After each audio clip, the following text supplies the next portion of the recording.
Yung nakikita nyo ito yung unang tulay na ginawa dito sa may Abacan Access Road. Yan. So good day everyone and welcome sa ating panibagong road update. So actually this is a bridge update ngayong Friday.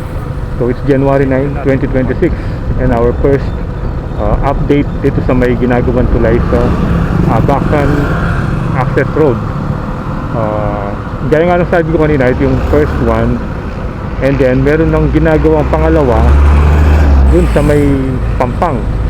Yan, dun sa magkakross dun sa may Hensonville, and then yung pangatlo dito naman sa Barangay Tabum.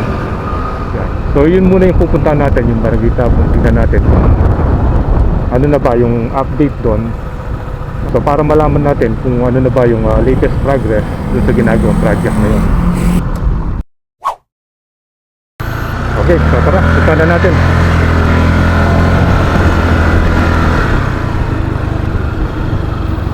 So medyo malamig pa rin yung panahon kahit na oras ko, 3 o'clock na yan. Ramdam pa rin yung hangin. So hopefully hindi na tayo matatraffic dito.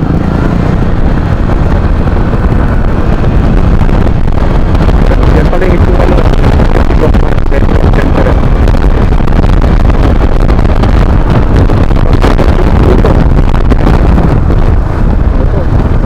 malinis yung ano, asahan dito.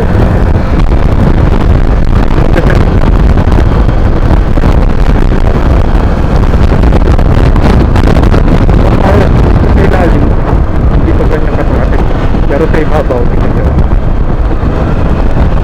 matagal yun ako.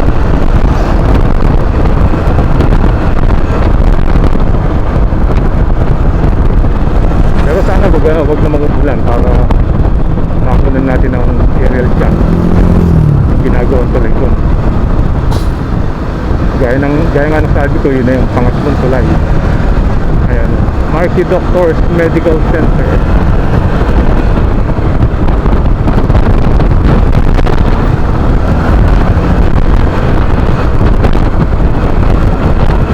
Dito medyo maganda ng dumaan pagkabi kasi may mga solar lights na project na yun.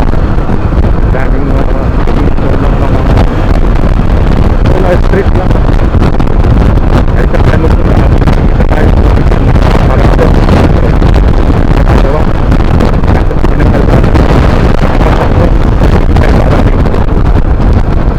luminis talaga yung ano yung Abacan River. Dito lang ngayon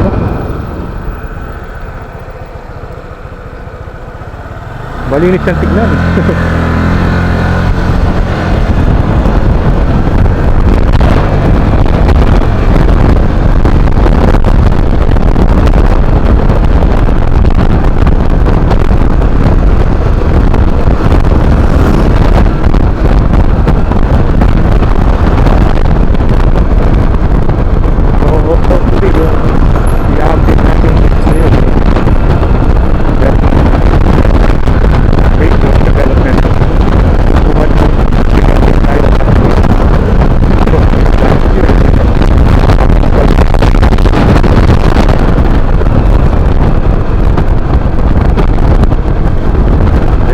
Flood control dyan, no? Mukhang matibay yung pagkakagawa.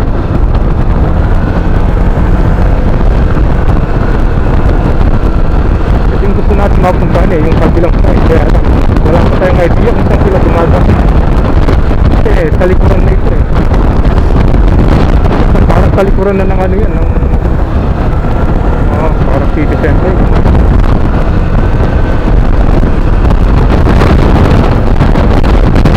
Tapos yung sabi niya, yun na yung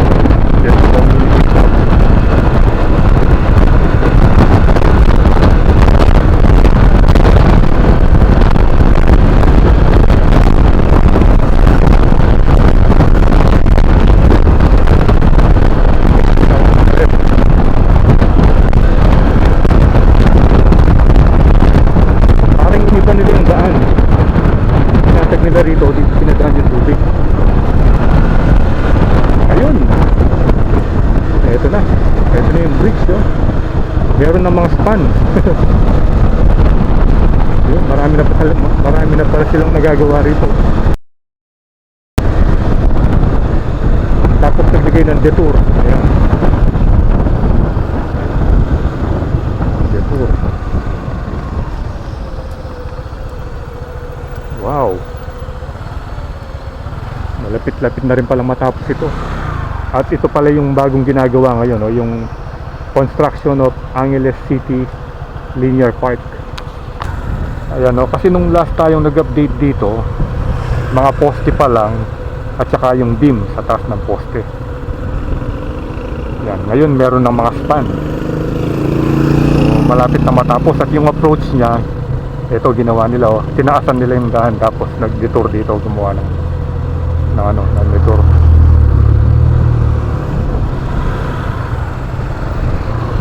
Ayan. So hindi pa natin alam kung saan sila magbubutas dyan. Yung ano, yan.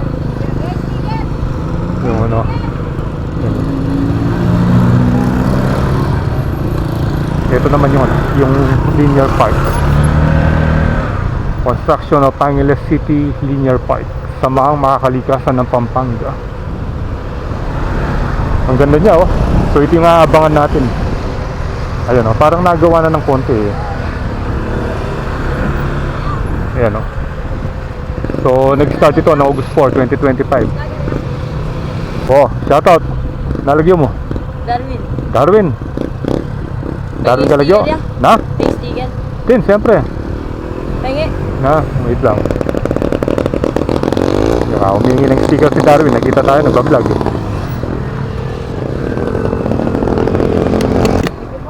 Ayan, ito. Ang ganda pala, oh. Angeles City Linear Park. Pero parang hindi pa open sa public. Ayan siya, oh. Parang yung sa Sasmuan Linear Park. Hindi pa po bukas ang linear park para sa publiko. Ayan, meron naman bagong papasyalan yung mga kabayan natin. Ayan, oh. Parang wala pang mga ilaw, pero walis kumpleto na. Ayan, oh. Picture muna tayo.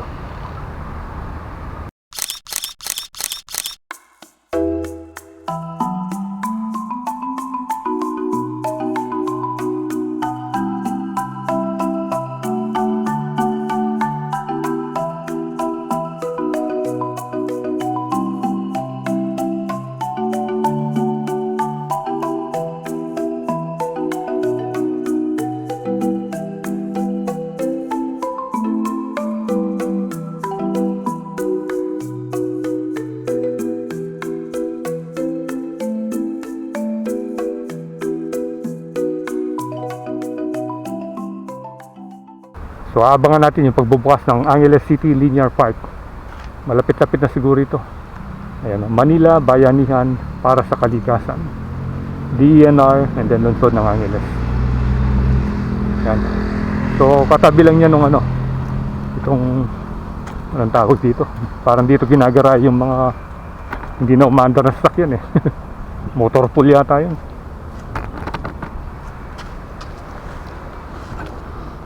So punta na tayo dito sa may tulay.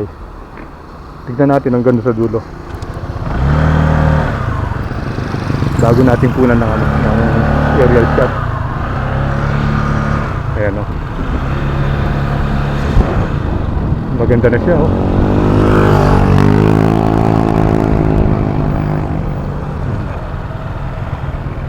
Ayan, oh.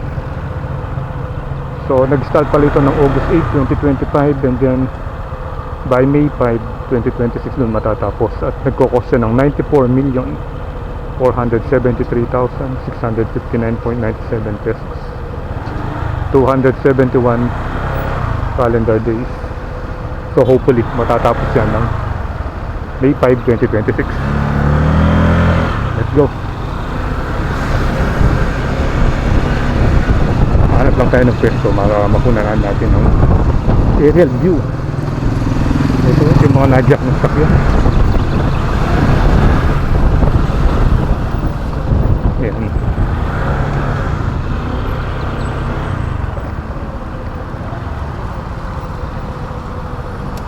dito. Dito maganda ng spot ito.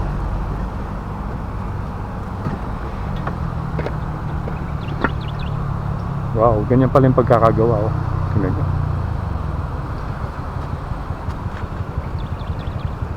So tuloy-tuloy yung trabaho.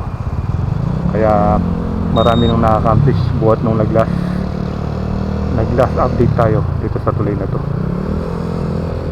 Ayan, oh. So paliparan muna natin ang drone.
Okay, so nakuha na natin ng aerial view itong ginagawang tulay dito sa Barangay Tabon.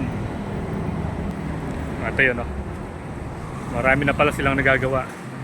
Ito yung inaabangan nating kalsada, yung may gas-gas dito yung pababa. Hindi natin alam kung saan sila magbubutas dyan or saan ba magtutuloy-tuloy itong daan na ito pag natapos yung bridge na yon. So yan muna yung update dito sa may bridge dito sa Abacan Access Road. So mamaya pupuntahan natin yung isa, yung sa may Hensonville. Para yun naman yung i-update natin. Ipagkita ko sa inyo kung ano na ba yung latest development dun sa bridge na yon. So tara, punta na natin. Daming bata ron, no? Parang may program, maraming mga sasakyan. Feeding program siguro. Ayun, no? So yan yung Hensonville Bridge. Yan, yung nakikita nyo sa taas niyan. At yun sa kabila, yun na yung update nating isa pang tulay dito sa may Abacan Access Road. So nanggaling na tayo dun sa may dun sa Barangay Tabon. Yan. So marami na nung nagawa dun. At ito naman ngayon ang titignan natin Kaso nga lang dito hindi tayo pwede magpalipad ng drone dahil restricted area, dahil sakop na ng radius dun sa may Clark International Airport.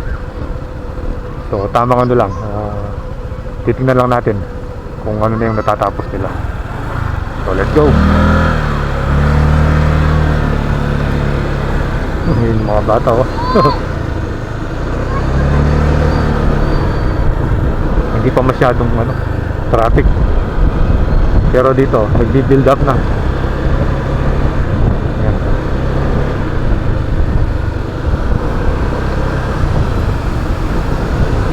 Dito pala maraming rito, maraming mga junk shop. Ayan yung mga nawasak na bahay. May rin tayo dyan, may vlog din tayo dyan. Check nyo na lang para makita nyo yung mga naunang sitwasyon o yung naunang itsura. Yung mga pala dito nila binabagsak yung mga dump truck ng mga barangay, yung garbage truck ng mga barangay. Yun, ang ganda sanang ito set, kaso dililipad yung drone dito. Kung nangyari rin, nagkaroon na problem.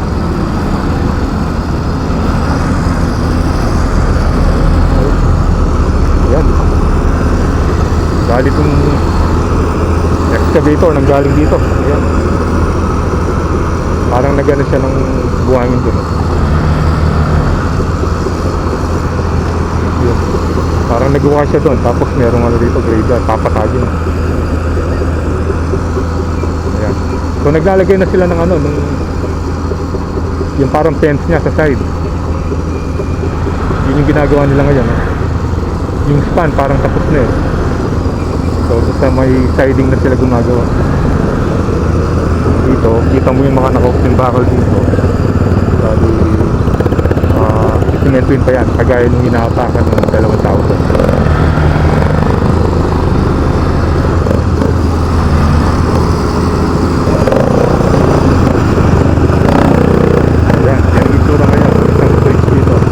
Balit yung second bridge magko-cross sa may Abacan access road.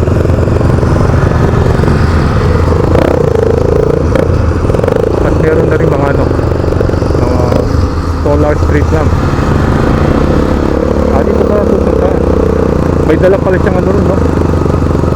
1 gram na parang tubig. Tubig pala yung dala. Kumigit siya ng tubig.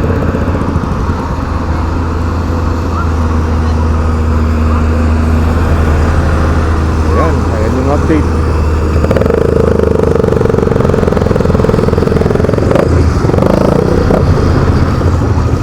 So tuloy-tuloy pa rin yung trabaho. Pasan na ito para agad na matapos at agad na magamit.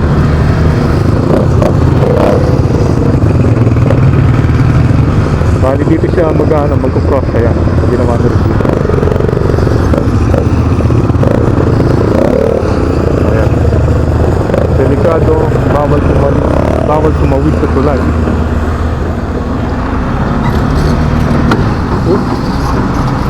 Takot naman dito. Nagmaniobra pala siya. Yung sandali lang magmaneuver yung mga ganun kasi rotating yung body niya. Ayan, yan yung itsura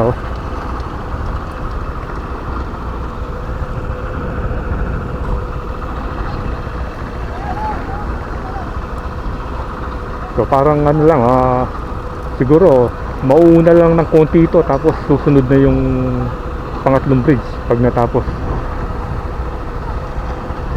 Ayan. So magiging mabilis na yung pagdaan dito ng mga residente, especially kung nandito ka sa may Pampang, lilipat ka ng Malabanya. So dito sa may Sondel area, hindi ka naiikot doon sa isang tulay doon. Medyo malayo-layo pa yung sa may Pulong Maragul, yung first bridge. Dito pwede na. And then yung mga tao dito, kung pupunta ng palengke, diretso na rito, hindi na dadaan sa may Sondel bridge na grabe rin yung traffic doon. So yan, naipakita ko na sa inyo yung latest update ng dalawang bridge dito sa may Abacan Access Road. So ride safe always, Kabalan. See you when I see you, and Froilan Dos is signing out.